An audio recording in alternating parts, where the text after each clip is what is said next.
नमस्कार तुम्हा सर्वांना माधवीज प्लॅटर या आपल्या नवीन यूट्यूब चॅनलमध्ये मी माधवी तुम्हा सर्वांचं अगदी मनापासून स्वागत करत आहे।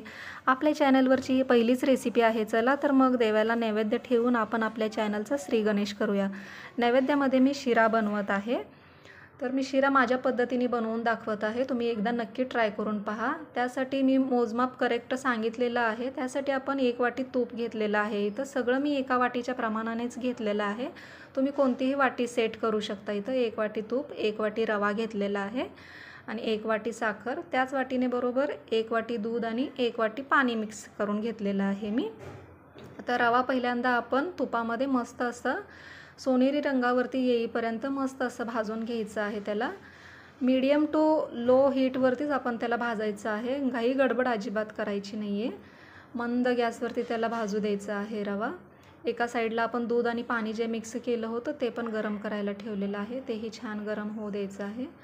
इथं रवा आपण पाहूया थोडा भाजत आलेला आहे। आणखीन थोडा भाजत आला की त्यानंतर आपण त्यामध्ये ड्रायफ्रूट्स मिक्स करूया आणि आणखीन एक 5 मिनिट आपण मंद गॅसवरतीच त्याला भाजून घेऊया, म्हणजे आपले ड्रायफ्रूट्स पण छान असे खरपूस भाजून निघतील आणि जास्त असे क्रंची लागतील खाताना। आता छान भाजून झालेला आहे आपला रवा। इकडं आपलं दूध आणि पाण्याचं जे मिक्सचर होतं ते पण गरम झालेलं आहे। ते आता आपण हळूवारपणे यामध्ये मिक्स करून घेऊया। अगदी हळूवार मिक्स करायचं आहे। दूध पण गरम आहे आणि रवा पण गरम आहे, अंगावरती उडू शकतं। अगदी हळूवार मिक्स करायचं आहे। छान असं मिक्स करून आपण याला झाकून ठेवायचं आहे। झाकून ठेवून आपण याची एक वाफ काढून घ्यायची आहे। मस्त अशी एक वाफ काढून घेऊया आपण। बघूया छान शिजलेला आहे आपला रवा। हे जे आपलं रवा पाणी आहे ते सगळं आटून जाईल। आपली साखर या स्टेजला आपण आता यामध्ये मिक्स करायची आहे। छान असं मिक्स करून घेऊया आणि पुन्हा आपण याला एक 5 मिनिटे वाफ काढून घेऊया आपण याची, म्हणजे रवा पूर्णपणे मऊसूत शिजला जाईल।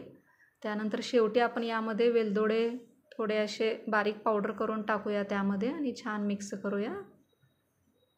हे जे थोडं दूध आणि पाणी दिसतं ते सगळं याच्यामध्ये रवा ऑब्झर्व करून घेतो। पहा काय मस्त असा मऊ लुसलुशीत शिरा बनवून तयार आहे आणि आपण यामध्ये दुधाचा वापर केल्यामुळे एकदम असं क्रीमी टेक्स्चर येतं शिऱ्याला सुद्धा, खूपच सुंदर दिसतो आहे। एकदा नक्की ट्राय करून बघा तुम्ही असा हा शिरा। तुमच्या घरात मुलांना सगळ्यांनाच आवडेल।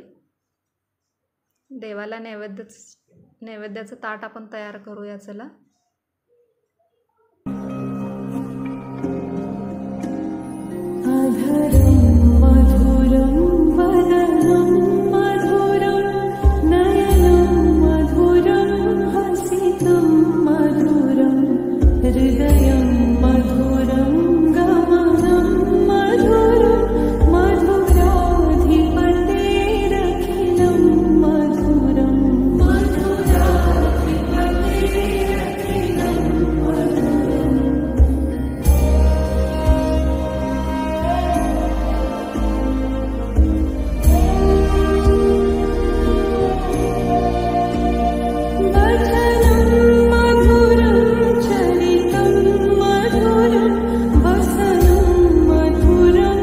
रेसिपी आणि आपल्या चॅनलची सुरुवात आवडली असेल तर नक्की चॅनलला सबस्क्राईब करा आणि हां, कमेंट करायला अजिबात विसरू नका। तुमची एक कमेंट मला खूप जास्त मोटिवेट करू शकते।